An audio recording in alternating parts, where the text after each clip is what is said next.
దేశానికి నష్టం జరిగే ఏ వ్యవహారం మీదనైనా స్పందించడంలో తప్పులేదు. విపక్షం ఖచ్చితంగా స్పందించాలి. కానీ దేశం మీద కుట్ర జరుగుతోందని తెలిసినా కూడా ఆ కుట్రదారులకు మద్దతుగా దేశానికి వ్యతిరేకంగా ఆలోచించేటటువంటి రాహుల్ గాంధీ ధోరణే నాకు నచ్చంది. మామూలుగా అయితే ఒక ప్రతిపక్షం ఉండాలా, స్ట్రాంగ్గా ఉండాలి. అదే లేకపోతే కనుక అధికార పక్షానికి అహంకార నియంతృత్వం పెరుగుతుందని భావించేటటువంటి సగటు ప్రజాస్వామికవాదిని నేను. ఇది ఎందుకు చెప్తున్నంటే, హిండెన్బర్గ్ మొన్న మధ్యన ఒక ఆరోపణ చేయడం, అదిగో చూసారా ఇట్లా అయిపోయింది అదానీని దెబ్బ కొట్టాలన్నటువంటి కుట్రలో భాగంగా కంటిన్యూగా చేసుకొస్తున్నటువంటి హిండెన్బర్గ్కి తాజాగా ఏదైతే అదానీ సంస్థ క్లియర్గా తేల్చి చెప్పింది తమకి ఎలాంటి సంబంధం లేదన్నటువంటిది. అయితే అది సహజంగా మనం పట్టించుకోం కాబట్టి. కానీ ఎవరైతే సెబీ చీఫ్ మీద హిండెన్బర్గ్ చేసిన ఆరోపణల మీద ఆవిడ ఆన్సర్ ఇచ్చింది.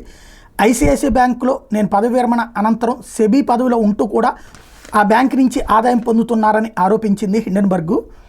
అయితే నాలాంటి హై పొజిషన్ ఉద్యోగాలు చేసినటువంటి వాళ్ళకి రిటైర్ అయినా సరే 10 ఏళ్ల దాకా కూడా ఎంప్లాయీ స్టాక్ ఆప్షన్స్ అందుకోవచ్చు, ఇది చట్టబద్ధమైనటువంటిది అని గుర్తు చేసింది.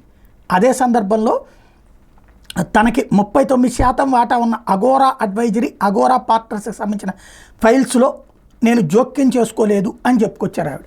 అది నమ్మచ్చు, నమ్మకపోవచ్చు. అలాగే తన భర్త దావల్ సేవలు అందించినటువంటి Mahindra group, Pidilite industries, doctor Reddy's, Alvarez and Marsal, సెంట్ కార్ప్లకు సంబంధించిన ఫైల్స్ని తాను పరిశీలించలేదన్నారు. మహేంద్ర గ్రూప్ నుంచి తన భర్త 4,78,00,000 రూపాయల ఆదాయం పొందడం అన్నదాని మీద స్పందిస్తూ, సెబీ చైర్పర్సన్గా నేను బాధ్యతలు స్వీకరించడానికంటే ముందు నుంచినే దావల్ మహీంద్రాలో పనిచేస్తున్నారన్నటువంటి విషయాన్ని గుర్తు చేశారు. అంటే ఇక్కడ ఏంటంటే, సహజ సిద్ధ పరిణామాలని ఒక కుంభకోణంగా చూపించే ప్రయత్నం, తను చేసిన తప్పుతో అదానీని ఇరికించాలన్నటువంటి కుట్ర భగ్నమయ్యేటప్పటికీ హిండెన్బర్గ్ పదే పదే భారత ఆర్థిక వ్యవస్థను టార్గెట్ చేసే కుట్రలు చేస్తుంటే అనవసరంగా రాహుల్ గాంధీ మద్దతిస్తూ ఉన్నది ఆలోచించుకోవాల్సింది.